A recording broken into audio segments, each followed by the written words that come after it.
Hi guys. So I wanted to start reading you guys maybe a chapter of a book per day because if you were in my classroom, we would read every day. That's lots of fun, and some of us don't always get to be read to and just enjoy reading a book. So I am gonna start reading you guys Tuck Everlasting. The chapters are pretty short, so I'm gonna try to get through one or two this afternoon before somebody comes in and interrupts my recording. So this is Tuck Everlasting by Natalie Babbitt. And on the front cover, there's a little girl with a frog. And it says, "What if you could live forever?" That's pretty interesting. Get us, get us excited. What if you could? Who knows? I don't think I would want that, but we'll see. Okay, we're going to start with the prologue. And the prologue is the part of the book that happens before the story starts. So it usually gives you some interesting information to go from that you might need to start understanding the other part of the story. So it says, "The first week of August hangs at the very top of summer, the top of the live long year, like the highest seat of a Ferris wheel when it pauses in its turning. The weeks that come before are only a climb from balmy spring, and those that follow a drop to the chill of autumn. But the first week of August is motionless and hot. It is curiously silent, too, with blank white dawns and glaring noons, and sunsets smeared with too much color. Often at night there is lightning, but it quivers all alone. There is no thunder, no relieving rain. These are strange and breathless days, the dog days. When people are led to do things they are sure to be sorry for after. One day at that time, not so very long ago, three things happened, and at first there appeared to be no connection between them. At dawn, May Tuck set out on her horse for the wood at the edge of the village, to Tree Gap. She was going there, as she did once every 10 years, to meet her two sons, Miles and Jesse. At noontime, Winnie Foster, whose family owned the Tree Gap Wood, lost her patience at last and decided to think about running away. And at sunset a stranger appeared at the Fosters' gate. He was looking for someone, but he didn't say who. No connection, you would agree? But things can come together in strange ways. The wood was at the center, the hub of the wheel. All wheels must have a hub. A Ferris wheel has one, as the sun is the hub of the wheeling calendar. Fixed points they are, and best left undisturbed, for without them nothing holds together. But sometimes people find this out too late. Mm-hmm. Alright, so this is chapter 1.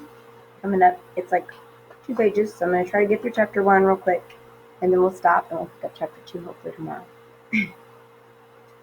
The road that led to Tree Gap had been trod out long before by the herd of cows who were, to say the least, relaxed. It wandered along in curves and easy angles, swayed off and up in a pleasant tangent to the top of a small hill, ambled down again between fringes of V-hung clover, and then cut sidewise across a meadow. Here its edges blurred. It widened and seemed to pause, suggesting tranquil bovine picnics, slow chewing and thoughtful contemplation of the infinite. And then it went on again and came at last to the wood. But on reaching the shadows of the first trees, it veered sharply, swung out in a wide arc, as if for the first time it had reason to think where it was going, and passed around. On the other side of the wood, the sense of easiness dissolved. The road no longer belonged to the cows. It became instead, and rather abruptly, the property of people. And all at once the sun was uncomfortably hot, the dust oppressive, and the meager grass along its edges somewhat ragged and forlorn. On the left stood the first house, a square and solid cottage with a touch-me-not appearance, surrounded by grass cut painfully to the quick, and enclosed by a capable iron fence, some 4 feet high, which clearly said, "Move on, we don't want you here." So the road went humbly by and made its way past cottages, more and more frequent, but less and less forbidding, into the village. But the village doesn't matter, except for the jailhouse and the gallows. The first house only is important. The first house, the road, and the wood. There was something strange about the wood. If the look of the first house suggested that you'd better pass it by, so did the look of the wood, but for quite a different reason. The house was so proud of itself that you wanted to make a lot of noise as you passed, and maybe even throw a rock or two. But the wood had a sleeping, otherworld appearance that made you want to speak in whispers. This, at least, is what the cows must have thought. Let it keep its peace. We won't disturb it. Whether the people felt that way about the wood or not is difficult to say. There were some, perhaps, who did, but for the most part the people followed the road along the wood because that was the way it led. There was no road through the wood. And anyway, for the people, there was another reason to leave the wood to itself. It belonged to the Fosters, the owners of the Touch-Me-Not cottage, and was therefore private property in spite of the fact that it lay outside the fence and was perfectly accessible. The ownership of land is an odd thing when you come to think of it. How deep, after all, can it go? If a person owns a piece of land, does he own it all the way down, in ever-narrowing dimensions, till it meets all other pieces at the center of the earth?